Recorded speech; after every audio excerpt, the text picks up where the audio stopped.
ठाकुर जी अब धीमे धीमे चलना सीख गए।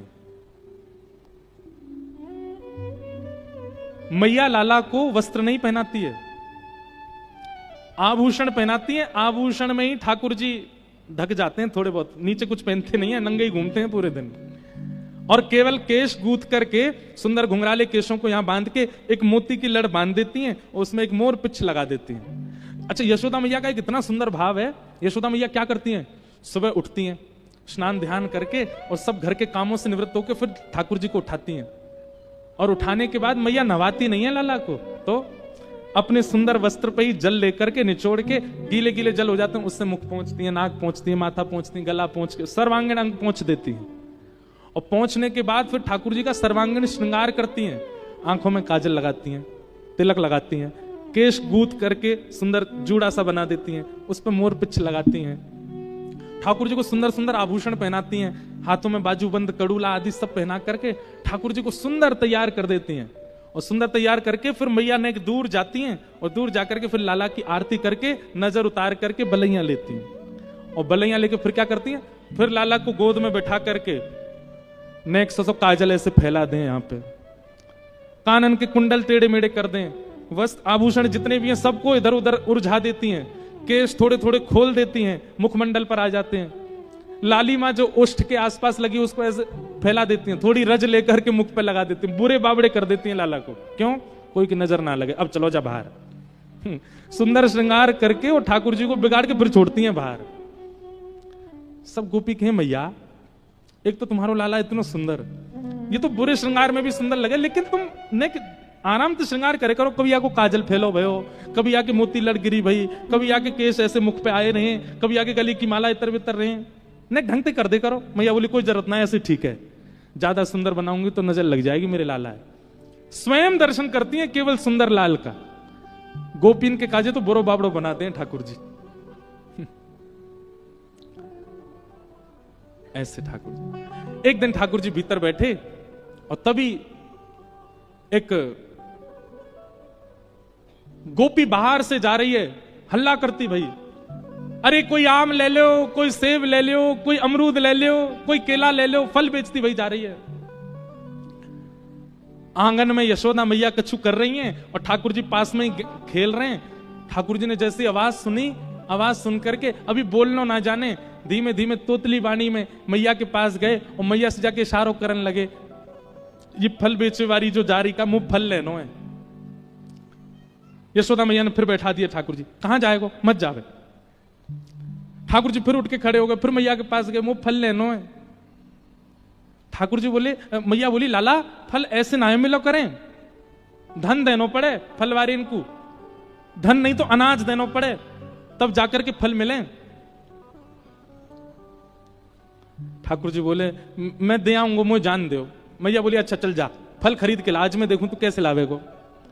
सो ठाकुर जी पहले तो अनाज घर में गए और वहां जाकर के छोटे छोटे हाथन में ठाकुर जी ने ऐसे अनाज भर लिए। नेक्स्ट से लाला 1-1.25 साल के हैं, अभी चलना सीखे हैं, बस हाथन में अनाज भर लियो और अनाज भर के अब ठाकुर जी फल लेवे जा रहे हैं। तो अनाज तो भर लिए लेकिन यहां से हाथ ऐसे खुले हुए, सबरो अनाज नीचे गिरते जा रहा है।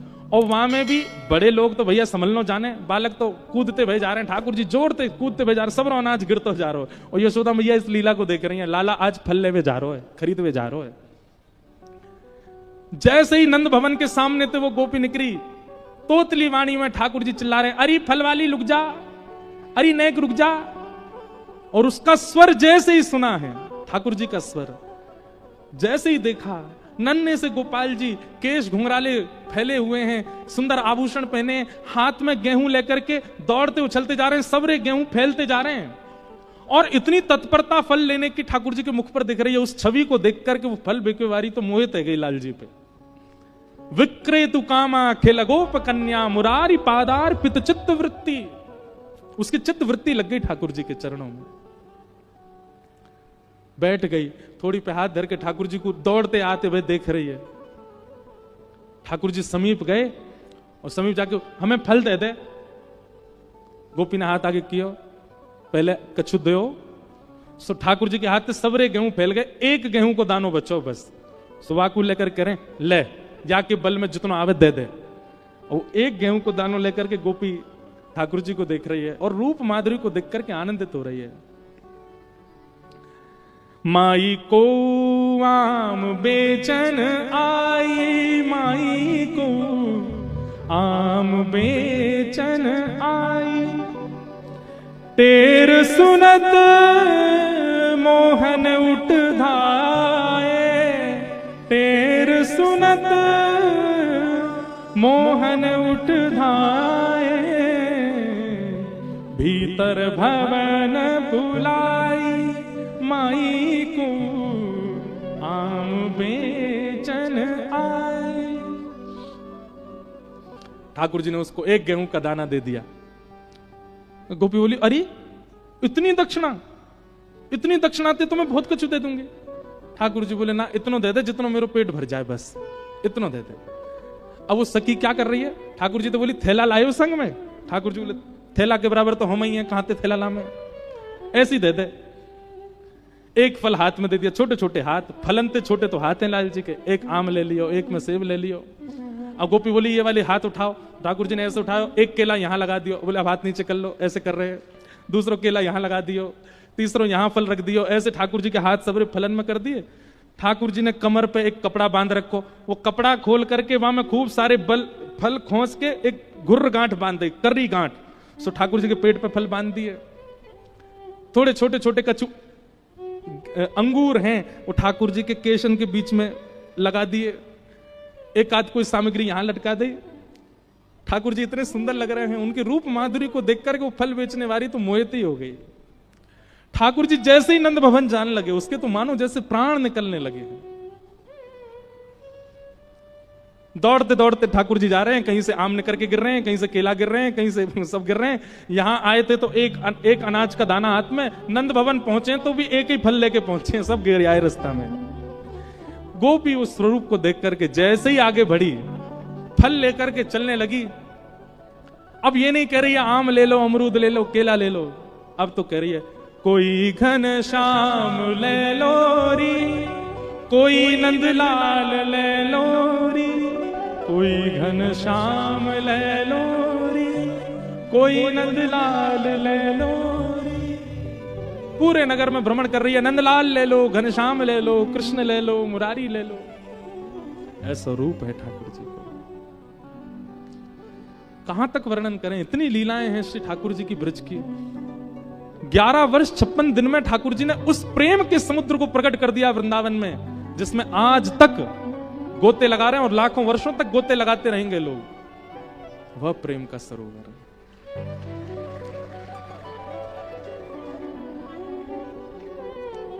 ऐसी ठाकुर जी की लीला चल रही है। श्रृंग्यग्निड्यं शशि जलद्विज कंटकेभ्य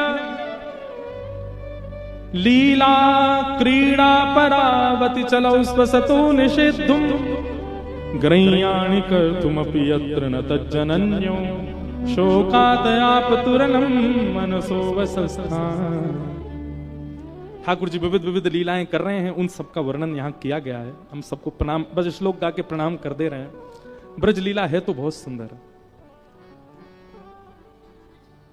ठाकुर जी कभी सींग से लटक जाते हैं गैयाओं की श्रृंगी, कभी अग्नि से खेलते हैं, कभी द्यमष्टि, रोने लग जाते हैं मैया के पास जाके। मैया के काय को रो रहा है?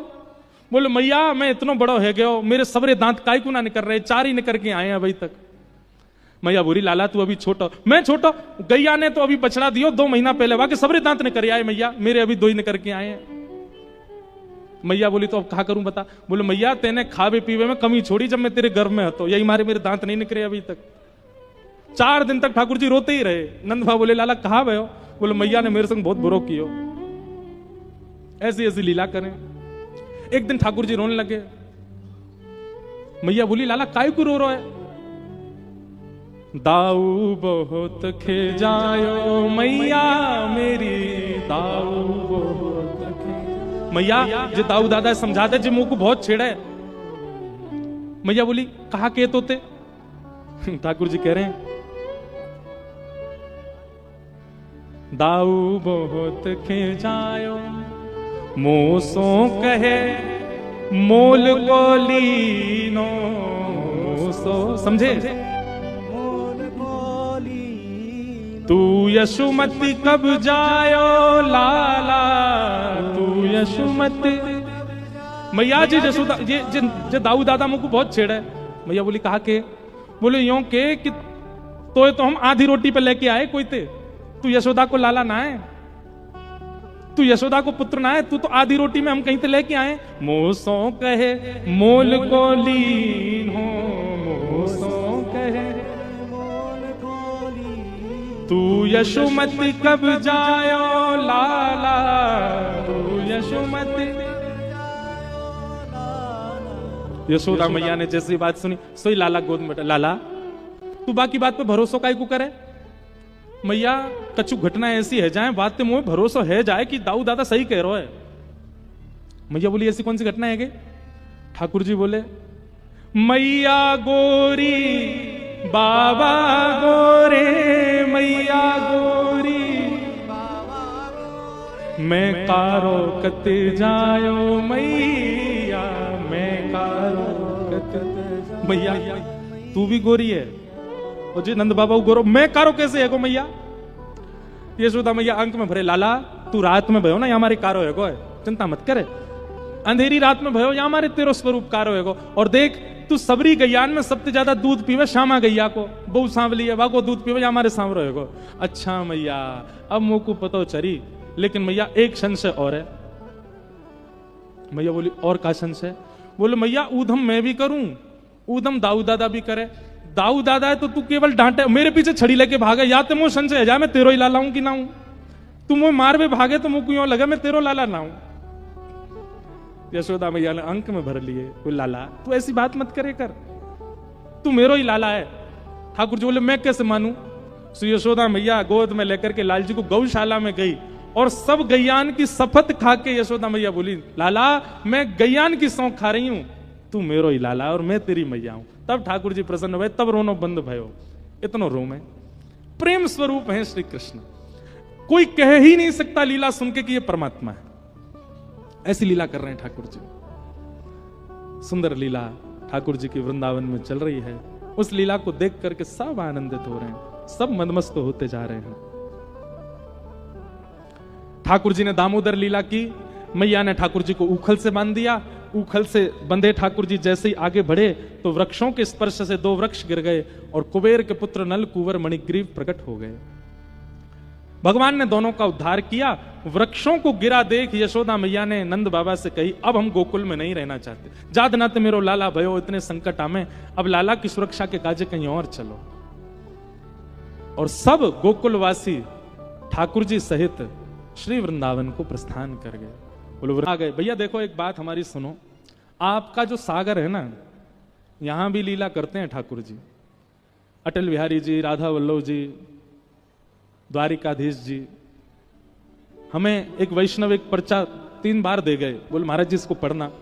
आज वसंत उत्सव करने के बाद पढ़ा और उसमें एक बड़ी प्रसिद्ध लीला, अब यहां तो लोगों को पता होगी पर कई लोग बाहर के कथा सुन रहे हैं ना, जो सागर कभी आते होंगे या कभी भविष्य में आए, उनको भी पता होना चाहिए कि यहाँ के ठाकुर बिल्कुल साक्षात हैं।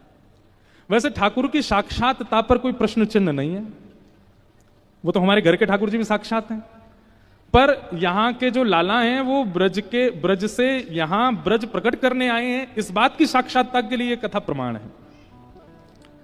कथा है कि अब मुझे नाम तो सबके याद नहीं, पर मैं कथानक बस सूक्ष्म से सुना दूं कि प्राचीन काल में खजुराहो और भोपाल का ये राजमार्ग सागर बीच में पड़ता है। यहां ठाकुर जी किसी भक्त की भावना की पूर्णता के लिए आए और श्री अटल बिहारी जी का यहां पर मंदिर निर्माण किया गया। तो कहते हैं कि प्राचीन काल था, इतने लोग भी नहीं थे, इतना धन भी नहीं था मंदिरों में। देखो मंदिर में धन अर्पित आप मंदिर के लिए नहीं करते हैं, ठाकुर जी के लिए नहीं करते। कई लोग कहते हैं मंदिर में क्यों डोनेशन चढ़ाना, मंदिर में क्यों ठाकुर जी के साथ, ठाकुर जी को तो लक्ष्मीपति हैं, उनको क्या आवश्यकता? उनको आवश्यकता नहीं, पर मंदिर में कितने सारे कार्यकर्ता हैं, मंदिर के पुजारी जी हैं, उनका भी परिवार है, मंदिर का निर्माण है, मंदिर में भोग है, उन सबके लिए अर्पित करना चाहिए भाव। ठाकुर जी को आवश्यकता नहीं उसकी।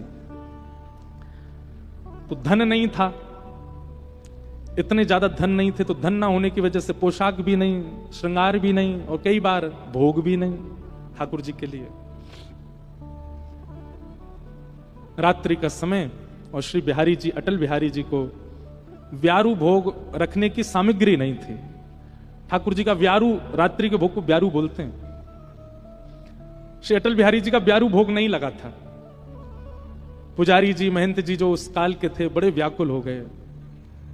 चरणों में प्रणाम करते हुए श्री अटल बिहारी जी से कहा, हे नाथ, हमें क्षमा करो, आप कृपा करके हमारी सागर में पधारे हैं, सागर के वैष्णवों पर, बुंदेलखंड के लोगों पर कृपा कर रहे हैं, पर आपका हम भोग भी नहीं धरा पा रहे हैं, इतनी हम लोगों पर अयोग्यता है।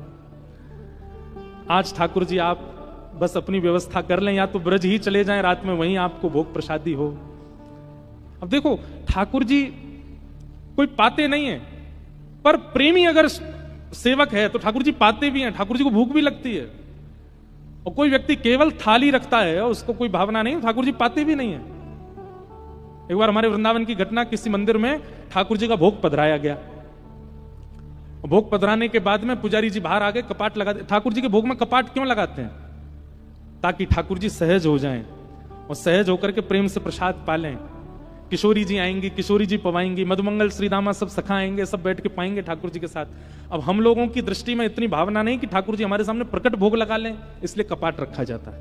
और उसका भी नियम होता है, 15 मिनट, 20 मिनट, 45 मिनट, उतनी देर ठाकुर जी का भोग लगेगा, कपाट रहेंगे, चाहे कोई आ जाए, कपाट नहीं खुल सकते।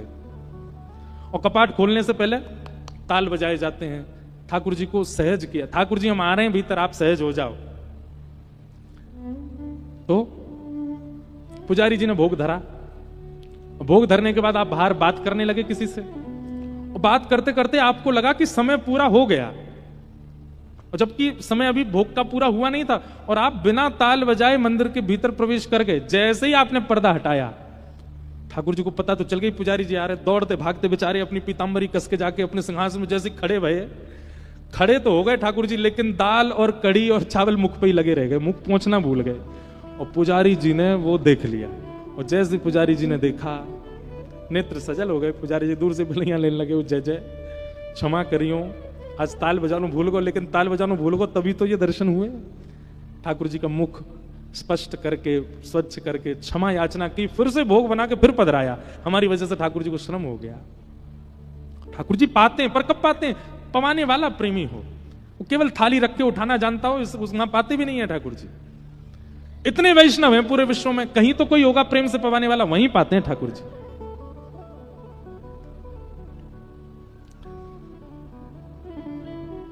तो सागर में अटल बिहारी जी को व्यारू भोग नहीं धरा गया, व्यवस्था नहीं थी।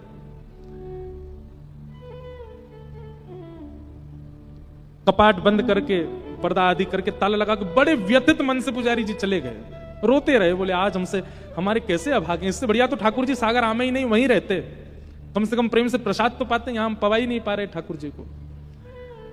लेकिन उनकी विरह वेदना, पास ही में एक सुंदर दुकान थी,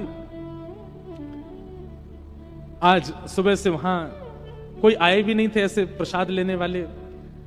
सुंदर दुकानदार जो थे, बढ़िया मिठाइयों को दोना में परोस करके बाहर सजा के रखते थे, लोग बाग आके धनराशि देते, वो दो नाम देते, लोग भोग लगाते बिहारी जी का। पर आज कोई दर्शनार्थी नहीं आया सुबह से। अचानक से शाम का समय, रात्रि का समय, मंदिर आदि बंद हो गए, दुकानें सब, बाजार बंद होने लगा। तो जिनकी मिष्ठान की दुकान थी वे भी अपनी दुकान बंद करने लगे। तभी एक बढ़िया सेठ साहूकार का रूप, बढ़िया सुंदर, गले में स्वर्ण पहने हैं, अंगूठियां पहनी हैं, कड़ूला पहने हैं, हाथन में कानन में कुंडल, और बढ़िया कोई जैसे मानो सेठ हो, कोई ऐसा रूप धारण करके कोई आए और आकर के कहा, भैया क्या दाम है, कितने सेर आपके यहाँ मिलती है मिठाई। पहले तो रूप देख करके वो बोले कि कोई सामान्य रूप, सामान्य किसी व्यक्ति का रूप तो नहीं लगता, बड़े सुंदर हैं। दोबारा पूछा, अरे भैया आपसे पूछ रहे हैं क्या भाव लगाई है मिठाई। बता दिए जो भी उस समय का मूल्य था, वो इतना है, इतने रुपया एक दोने का है, आप ले लीजिए। आपने दोना उठाया और उठा करके जैसे ही अपनी जेब में हाथ डाला तो रुपया था ही नहीं। आपने कहा, भैया हम रुपया तो भूले आए घर पे, हम क्या दें आपको। तो इतना सुंदर रूप था उनका, इतने, उनकी उपस्थिति इतनी सकारात्मक थी कि वे मिठाई वाले भैया बोले, कोई बात नहीं आप ले जाओ, धन तो कभी दे देना आप, कोई बात नहीं। नहीं नहीं नहीं, ऐसे नहीं पाना चाहिए, कुछ तो देंगे हम आपको। खूब मना किया, बोले कोई बात नहीं आप फिर कभी दे देना, पर नहीं हम तो दे के जाएंगे। और तभी उन सज्जन व्यक्ति ने अपनी एक अंगूठी हीरा की उतार के धर दी। बोले महाराज जो अंगूठी रख लीजिए। और इसके, अरे भैया अंगूठी तो बहुत मूल्यवान है, इतने की तो कोई मिठाई नहीं पाई आपने, आप ये मत दे के जाइए।